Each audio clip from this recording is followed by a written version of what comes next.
Dear friends, உருவத்தை பார்த்து நம்ம யாருடைய திறமையும் மதிப்பிட முடியாது. அக அழகே உயர்ந்த குணம் அப்படின்றத தெளிவா சொல்ற ஒரு சின்ன கதையோட இன்னைக்கு இந்த வீடியோவை ஸ்டார்ட் பண்றேன். Welcome my dear friends, best motive for happy life series 3ல இன்னைக்கு ஒரு நகரத்துல ஒரு நகைக்கடையில லக்ஷ்மின்ற ஒரு பெண் தன் தோடி சுமத்தியோட வேலை பார்த்துட்டு இருக்கா. லக்ஷ்மி அந்த நகரத்திலே தன் தாயாரோட வசிச்சுட்டு இருக்கா. இந்த லக்ஷ்மி ரொம்ப சுறுசுறுப்பான நல்ல பெண், நல்ல திறமைசாலியும் கூட. ஆனா அவளுக்கு தன்னை ஒப்பனை பண்ணி ரொம்ப அழகா காட்டிக்கலாம் தெரியாது. இயற்கை அழகோட இருக்கிறவன் அந்த நகைக்கடையோட முதலாளி. அவளும் லக்ஷ்மியுடைய அதே வயது பெண். அவ தன்னை ரொம்ப ஒப்பனை செய்துக்கிட்டு ரொம்ப அழகா காட்டிக்கிறதுலயே நோக்கம் உள்ளவன். யாராவது இயற்கை அழகோடு இருந்தா அந்த பெண்ணுக்கு பிடிக்காது, பொறாமை குணம் கொண்டவன். லக்ஷ்மியே அவளுக்கு எப்பயுமே பிடிக்காது. அதனால லக்ஷ்மி எப்பயுமே குறை சொல்லிக்கிட்டு அவளோட மனசை புண்படுத்திட்டு இருப்பா அடிக்கடி. இப்படி ஒரு நாள் இருக்கும் பொழுது ஒரு வாடிக்கையாளர் முன்னாடியே லக்ஷ்மி ஒரு நாள் அவ அவமானப்படுத்திடுறான். அதுல அந்த முதலாளி சந்தோஷப்பட்டாக்க லக்ஷ்மிக்கு அது ரொம்ப மனசு புண்பட்டுடுது. அதே சமயம் லக்ஷ்மி அவ வேலையை விட்டும் போக சொல்லிடுறா. அதனால வருத்தத்தோட வீடு வந்த லக்ஷ்மி தன் அம்மாவிடம் நடந்த விஷயங்களை சொல்றா. அப்ப அவளோட தோழி சுமதியும் கூடவே இருக்கா. உடனே அவங்க அம்மா சொல்றாங்க, லக்ஷ்மி, இதுக்காகலாம் நீ வருத்தப்படக்கூடாது. உலகத்துல 4 பேர் 4 விதமா இருப்பாங்க. உனக்கிட்ட நிச்சயமா ஒரு திறமை ஒளிஞ்சிருக்கும். கடவுள் படைச்ச எல்லா உயிரினங்களுக்குள்ளும் ஒரு திறமை இருக்கு. நீ யோசிச்சுப்பார், உன்னுடைய திறமையை பற்றி நீ யோசிச்சுப்பார். இது வரைக்கும் நீ ஏதாவது எதுவுமே செஞ்சிருக்கியா? உன்னுடைய திறமையை பற்றி யோசிச்சிருக்கியா அப்படின்னு கேட்டோன்னே லக்ஷ்மி உடனே, அம்மா, நான் ஃப்ரீயா இருக்கும் பொழுதெல்லாம் வளையல், தோடுகள், நகைகள் போன்ற செயின் அதையெல்லாம் நான் அழகா புது புது டிசைன்ஸை எனக்கு பிடிச்ச மாதிரி வடிவமைச்சிருக்கேம்மா புதுசா. அதை ஒரு டைரியிலையும் அழகா வடிவமைச்சு வச்சிருக்கேன். அந்த டிசைனை கொண்டு வந்து உங்ககிட்ட காட்டுறேன் பாருங்கன்னு கொண்டு வந்து காட்டுறேன். அதை பார்த்து அவங்களுடைய அம்மாவும் அவளுடைய தோழி சுமத்தியும் வியந்து போறாங்க. அந்த டிசைன்ஸ்லாம் ரொம்ப யூனிக்கா, டிஃப்ரெண்டா, ரொம்ப அழகா இருக்கு. இதை பார்த்து அவங்க அம்மா சொல்றாங்க, பாத்தியா, உனக்குள்ள எவ்வளவு ஒரு அழகான திறமை ஒளிஞ்சிருக்கு. இந்த தனித்திறமைய நீ ஏன்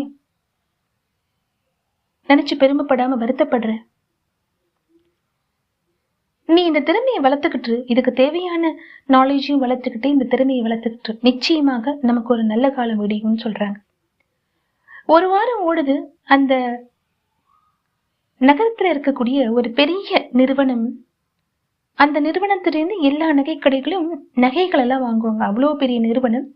அந்த நிறுவனம் தன்கிட்ட பல திறமைசாலிகளை வைத்துக்கொண்டு நகைகள் எல்லாம் வடிவமைச்சு நகைகளை செய்து சின்ன சின்ன நகை கடைகளுக்கெல்லாம் நகைகளை விற்பாங்க. அந்த நிறுவனம் ஒரு போட்டி அறிவிக்குது. யாராவது திறமையோட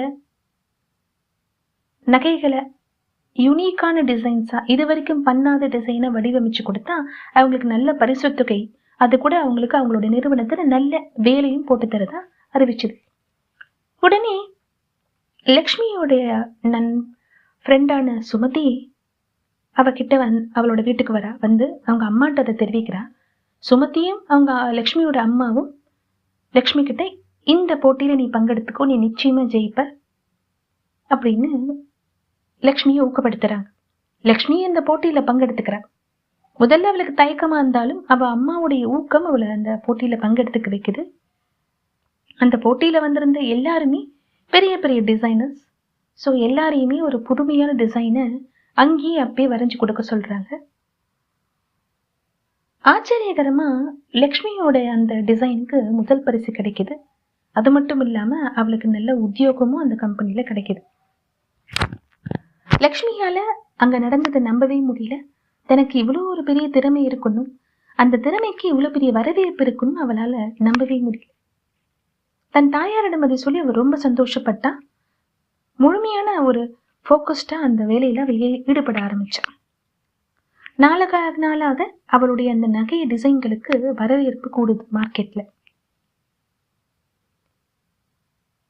இதே சமயத்துல அவளுடைய பழைய கடை முதலாளியும் இந்த நிறுவனத்துக்கிட்ட நகைகள் நிறைய வாங்கணும்ட்டு அந்த நிறுவனத்துக்கு வந்து கேக்குறா. அவளுக்கு லக்ஷ்மி இங்க வேலை பார்க்கறது தெரியாது. உங்களுடைய டிசைன்ஸ்லாம் ரொம்ப அழகா இருக்கு, எனக்கு இன்னும் கொஞ்சம் நிறைய நகைகள் உங்ககிட்ட இருந்து வாங்கணும் ரெகுலரா அப்படின்னு இந்த பழைய கடை முதலாளி இந்த பெரிய நிறுவனத்துக்கிட்ட வரா. அவங்களும் எங்களுடைய டிசைனரை மீட் பண்ணி பேசுங்க, உங்களுக்கு எப்படி வேணும் என்னன்றது தெரிவிச்சிங்கன்னா அவங்க அதுக்கேற்ற மாரி உங்களுக்கு தேவையானது செஞ்சு கொடுப்பாங்கன்னு சொன்னோன்னு கொஞ்ச நேரம் வெயிட் பண்ண சொல்றாங்க. வெயிட் பண்ணி அந்த டிசைனரை மீட் பண்றா. அவளுக்கு பெரிய அதிர்ச்சி, அவமானமா கூட இருந்தது. தனக்கு கீழே வேலை பார்த்த ஒரு வேலையால் இங்க நகை டிசைனராக இவ்வளோ பெரிய ஒரு ஸ்தாபனத்தை வேலை பார்க்கறானோன்னு அவளுக்கு ரொம்ப கஷ்டமா இருந்தது. ஆனா அதே சமயம் லக்ஷ்மி அதையெல்லாம் வெளிக்காட்டிக்காம தன்னுடைய பழைய கடை முதலாளிகிட்ட ரொம்ப அன்பா பேசுறா. அவங்களுக்கு என்ன தேவையோ அவங்களுடைய அந்த ரிக்குவயர்மெண்ட் எல்லாம் தெரிஞ்சுக்கிட்டு இந்த டேட்குள்ள பண்ணித்தரதாகவும் அதுக்கான எல்லா வேலைக்கும் செய்ய ஆரம்பிக்கிறான். இத பார்த்த லக்ஷ்மியோட இந்த நடவடிக்கையை கவனிச்ச அந்த பழைய கடை முதலாளிக்கு ரொம்ப அவமானமா இருந்தது. தான் இந்த பொண்ணை எவ்வளவு உதாசீனப்படுத்தணும், அவளுடைய புற அழகை பார்த்து அவளோட தோற்றத்தை பார்த்து நம்ம எவ்வளவு அவமானப்படுத்தணும். ஆனா இந்த பெண்ணுடைய அழகு எவ்வளவு உயர்ந்ததாக இருக்கு. நம்ம எவ்வளவோ அவமானப்படுத்தியும் இந்த பெண் நம்ம கிட்ட எவ்வளவு அன்பாகவும் மரியாதையாகவும் எப்படி ஒருத்தட்ட நடந்துக்கணும்ன்றதுக்கு உதாரணமாவும் இருக்கான்ட்டு மனசு குறுகி போய் லக்ஷ்மி கிட்ட மன்னிப்பு கேட்கிறான். அதுக்கு லக்ஷ்மியும், பழையதெல்லாம் மறந்தாச்சு, இப்ப நான் ஒரு ஸ்தாபனத்துல வேலை பார்க்கறேன், நீங்க எங்களோட வாடிக்கையாளர், உங்களுக்கு தேவையானதை இந்த வேலைக்கு என்ன செய்யணுமோ அதை நான் நாணயமாக செய்வேன்னு சொன்னோன்னு லக்ஷ்மியோட அந்த அழகும் அந்த உயர்ந்த குணமும் அங்க வெளிப்பட்டுச்சு. ஸோ நண்பர்களே,